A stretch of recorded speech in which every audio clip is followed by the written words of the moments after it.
Wendy on Magic pushing Cade and Pistons to edge of elimination. I think we're relentless. Meanwhile, we did get this moment last night. Uh-oh, Kane turns the corner. Oh,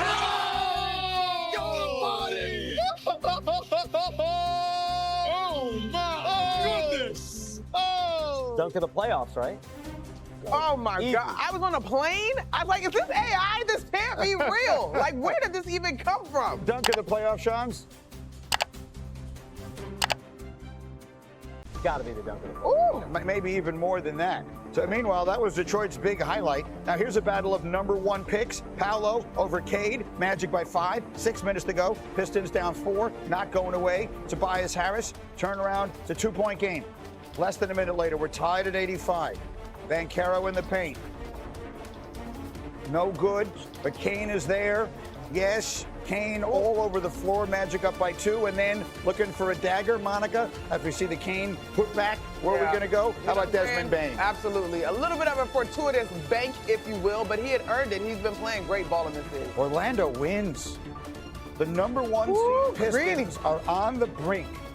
They have been the best team in the Eastern Conference since the first jump ball to open the season in October. The Magic now are the 6th 8 seed to take a 3-1 lead over a 1 seed. Since seeding began in the early 80s, the lone 8 seed that didn't convert their 3-1 series win was the Magic in 2003, who lost to the Pistons.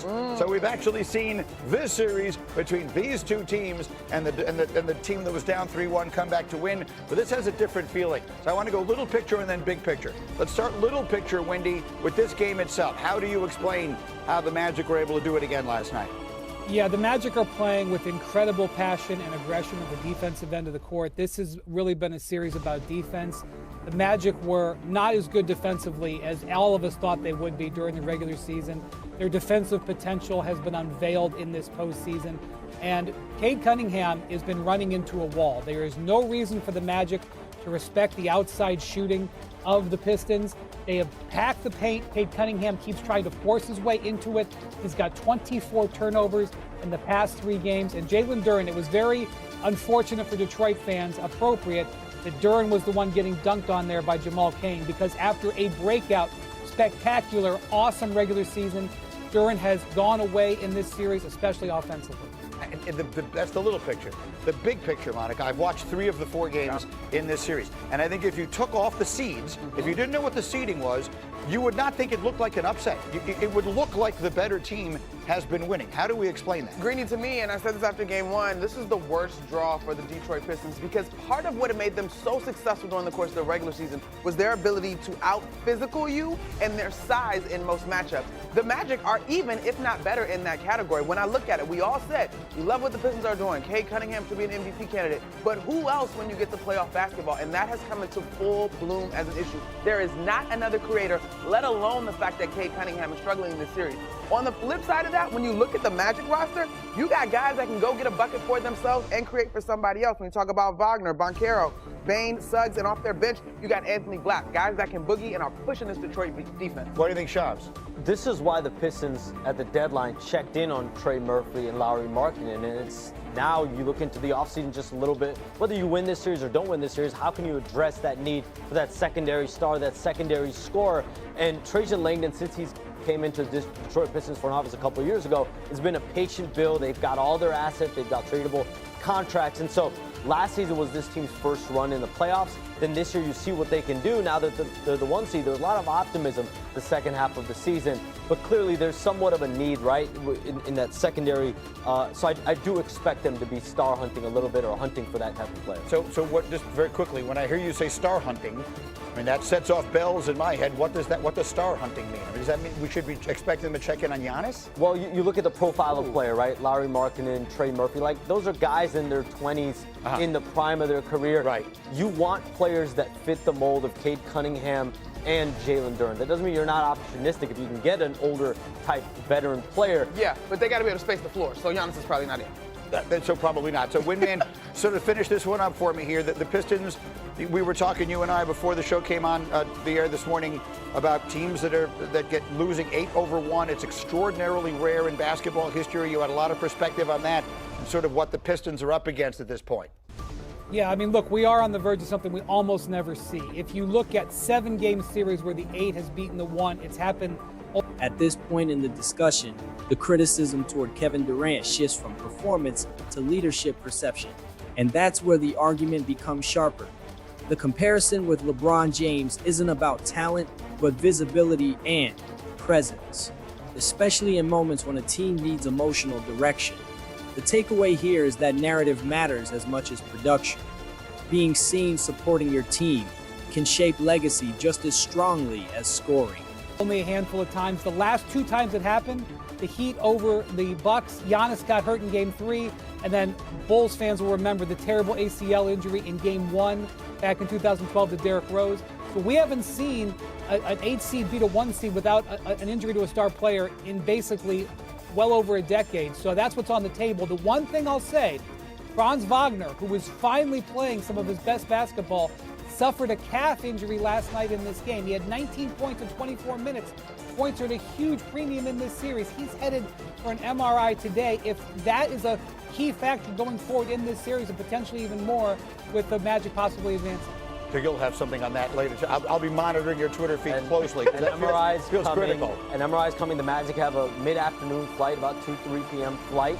So they're expected to know before that flight exactly how bad this calf injury is. Okay, I love that you know their travel plans. We'll know about Wagner later today. That feels critical because we could be on the verge of a huge upset. Meanwhile, we've got the critical Game 5s on ESPN and the app tonight. You got Jason Tatum and the Celtics looking to end it with the Sixers, then the Trailblazers visiting Wemby and the Spurs. Our coverage begins with NBA tip-off. That's Ernie, Kenny, Shaq, and Charles. Great action coming your way tonight on ESPN. Now, I want to get to a story that you may have seen a little bit yesterday that I think could be absolutely critical to sports as we know them. That's Texas Tech quarterback Brendan Sorsby. He's a terrific player. People talk about him as a potential #1 draft pick. He has taken an indefinite leave of absence to enter a residential treatment program for gambling addiction. His decision to seek treatment comes after it was discovered that he made thousands of bets on a variety of sports via a gambling app, which jeopardizes his eligibility with Texas Tech. Sorsby bet on Indiana football while he was a freshman there in 2022. Those bets were on Indiana to win. None of them came in a game in which he appeared. Sorsby then transferred to Cincinnati. Then this offseason, as I mentioned, to Texas Tech. The NCAA is investigating. So I've put together a panel to talk about this. They include our college reporter, Heather Dinich, and our man, Paul Feinbaum. And I want to start with David Purdom, who reports for us on the business side of the sports betting industry. Here's what I think, David. I think a lot of people may have seen this headline yesterday and don't have a full understanding of what exactly is happening and what it means. So can you set the table for them? What happened yesterday and what do the fans need to know? So Sorsby, prized prospect, pro prospect, checked into a rehab facility for a gambling addiction after information came to light that revealed he had been betting heavily during his college players years. And that would have included betting when he's under 21, which was the legal age when he was in Indiana and Ohio. So he was able to evade those reportedly. He reportedly placed thousands of bets in recent years, including on an Indiana football game when he was a freshman quarterback with the Hoosiers. Now, those bets, as you mentioned, were reportedly on Indiana to win, but according to NCAA rules, that doesn't matter. The rules state that players who bet on anything involving their team, no matter if it's to win or if it's to lose or if they played or not, can face permanent loss of eligibility. So the NCAA has sort of looked into this. This is the most prominent college player that's been involved in any of these gambling schemes that have come about. So we're going to have to see what happens, but it's a major, major bombshell for college football. Absolutely. Permanent loss of eligibility are the words to underline there. Heather, pick it up from there. What else do people need to know about this? This can impact the Heisman Trophy race. It could impact the Big 12 championship race. It could ultimately impact the college football playoff field. His timetable is unknown because Texas Tech is treating this as a mental health matter, which they should. So they're giving him all the time that he needs to return. His backup, Will Hammond, is out with a right knee injury he suffered last October. And Joey McGuire, the Texas Tech head coach, has said that he cannot return until week 3 at best. That's their season opener against Houston. So the thing that changes everything is you can't go into the portal right now and just pick somebody up. There's no spring portal window, and the NCAA has cracked down on this. So if by chance Texas Tech were going to try to be sneaky and go snag another quarterback who's not from JUCO or Division II, Joey McGuire could be suspended for half the season, and Texas Tech could be fined 20% of their football budget. So this is big implications depending on his timetable, which we don't know. And so that's sort of the little picture, how it affects them. And that's a huge program all of a sudden. Texas Tech, I'll remind everyone, was the 4 seed in the playoff last year. But it also feels like a much bigger picture issue to me, Paul, and that's why I wanted your perspective on it today. What thoughts are going through your mind?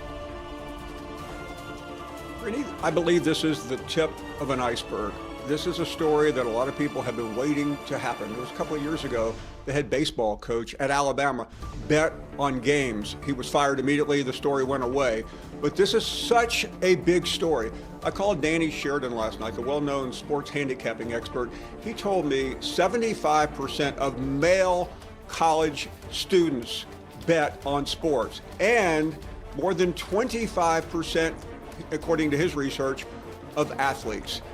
This could be an epidemic proportion and an epidemic of a scandal.